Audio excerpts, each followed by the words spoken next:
Segundo aos Tessalonicenses, capítulo 2, versículos 7 a 11. Vou ler na versão atualizada. Com efeito, o mistério da iniquidade já opera. Então aqui, Paulo já deixa claro que o mistério da iniquidade, ou seja, o mistério da iniquidade aqui é uma referência à obra de Satanás. Satanás já está agindo, Satanás já está operando desde sempre, né? O diabo está agindo. O espírito do anticristo, que na verdade é o próprio, é a ação do próprio Satanás, né? Que está agindo, porque nós temos que lembrar que o anticristo será tão somente um preposto de Satanás.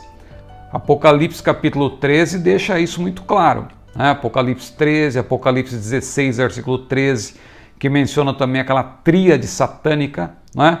Formada por dragão, que é o diabo, o anticristo, que o próprio nome já diz, é aquele que se levanta contra Cristo ou contra a obra de Cristo, e o falso profeta, a segunda besta, que nós poderíamos chamar de o anti-espírito, porque ele é o líder religioso. Se o Espírito Santo hoje motiva-nos e faz com que nós adoremos a Jesus, ele move a igreja a adorar o Senhor Jesus, o falso profeta vai induzir os adoradores da besta a adorá-la, não é? Então, aqui, quando diz que o mistério da iniquidade já opera, porque o anticristo não se manifestou pessoalmente, mas o diabo está agindo no mundo. Agora veja, com efeito o mistério da iniquidade já opera e aguarda somente que seja afastado aquele que agora o detém. Nós já explicamos isso em outras ocasiões, que aquele que o detém é uma referência ao Espírito Santo. Isso não quer dizer que o Espírito Santo vai sair da terra, mas que ele vai tirar o seu poder de restringir o mal quando a igreja for arrebatada. Então esse um que detém, ou aquele que detém, até que do meio seja tirado, é o Espírito Santo. Mas o Espírito Santo não vai sair da terra, porque ele é onipresente, ele pela onipresença, pela imensidade, ele está em toda parte, mas ele vai, na verdade, deixar de impedir a ação do mal para que o inimigo, por permissão de Deus, tenha uma liberdade maior de atuar no período tribulacional, porque Deus também vai estar julgando a terra. Mas não quer dizer que não vai haver salvação. O Espírito Santo continuará na terra e nós já explicamos isso aqui algumas vezes. Agora observe. O mistério da iniquidade já opera e aguarda somente que seja afastado aquele que agora o detém. Então, olha que interessante. Então será de fato revelado o iníquo. O iníquo aqui é o anticristo, é uma referência ao anticristo. Ele só vai se revelar visível e pessoalmente quando o Espírito Santo permitir, quando aquele que está no meio, né, for tirado nesse sentido. Ele vai tirar o seu poder de restringir o mal, né? O poder restringidor será tirado. Aí o anticristo vai se manifestar, né? A quem o Senhor Jesus matará com o sopro da sua boca e o destruirá pela manifestação da sua vinda.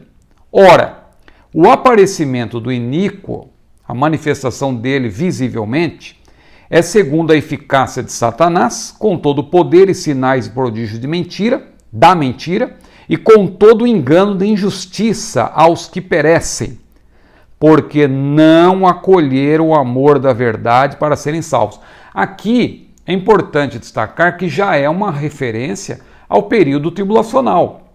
A igreja já terá sido arrebatada e aqueles que não creram em Jesus, aqueles que não creram antes e não crerem, porque no período tribulacional haverá oportunidade.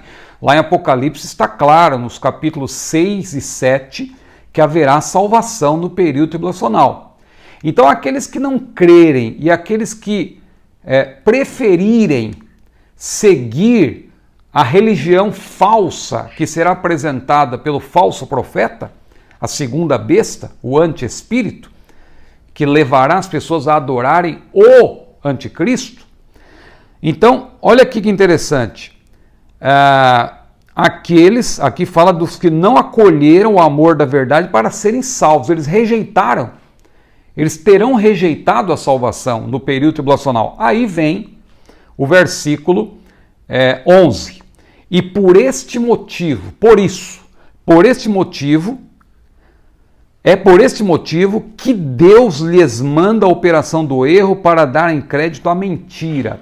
Ou seja, como eles não vão crer em Deus e não vão receber a salvação pela fé mesmo durante o período tribulacional, que vai ser muito mais difícil também, não é?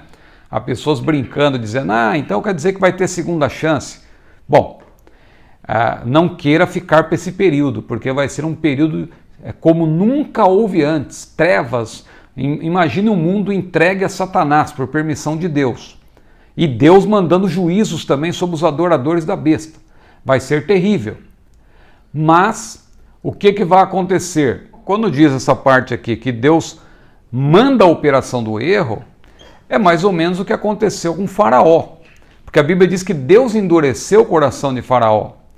Mas se você ler com atenção lá em Êxodo, você vai ver que Faraó também, ele endureceu o seu coração. Não é que Deus, na verdade, negou a Faraó ali a possibilidade de arrependimento. O próprio Faraó endureceu o seu coração. E é também o que a Bíblia menciona lá em Romanos, no capítulo 1, que Deus entrega aqueles que rejeitam a sua salvação, Deus os entrega às suas próprias paixões infames. Agora, é importante dizer, só para concluir, que esse texto aqui muitas vezes é usado para aqueles que pregam que não vai haver salvação no período tribulacional. Nós não concordamos com isso, porque a Bíblia deixa claro que haverá salvação. Inclusive, eu gostaria de ler aqui o que John Alvor, que é um especialista no assunto, um erudito pré-tribulacionista, nesse livro aqui, esse livro aqui é um livro muito importante, que é 1 e 2 Tessalonicenses, da editora Chamada, escrito por John Alvor e também Mark Hitchcock, uma dupla de peso. Olha que interessante o que John Alvor diz a respeito desse texto. Eu deixei até marcado aqui, a passagem de 2 Tessalonicenses 2, 9 a 12, quem tiver o livro é página 201. Descreve como Satanás agirá para enganar o mundo. As Escrituras claramente ensinam que naquele dia futuro, veja que isso se refere ao futuro, muitos serão enganados e não receberão Jesus Cristo como seu Salvador. O anticristo virá como um substituto para ocupar o lugar de Cristo. Não um substituto de fato, é claro, mas como um enganador. E as pessoas que resistiram a Cristo, que não o receberam e foram deixadas para trás no arrebatamento, irão se reunir em grande número para seguir esse personagem maligno. Não todos, é claro, Ele vai explicar isso aqui mais à frente. Aí ele fala do versículo 11, as pessoas serão enganadas e mortas porquanto rejeitaram o amor à verdade que os poderia salvar. Como resultado, Deus lhes envia um poder sedutor a fim de que creiam na mentira. Aí ele diz também o seguinte, as pessoas que são enganadas tiveram a oportunidade de receber a Cristo, mas não o fizeram. Parece haver um princípio de justiça divina aqui. Quando uma pessoa rejeita a verdade, Deus permite que ela seja levada ao erro. Assim, em geral, quando as pessoas deixam a verdade é porque resistiram ao Espírito de Deus quando este buscou levá-las ao conhecimento da palavra de Deus. Então isso vai acontecer no período tribulacional. O Espírito Santo vai continuar na terra. Muitos pensam que é só hoje, porque muitos defendem a ideia de que o Espírito Santo vai sair da terra, mas não vai.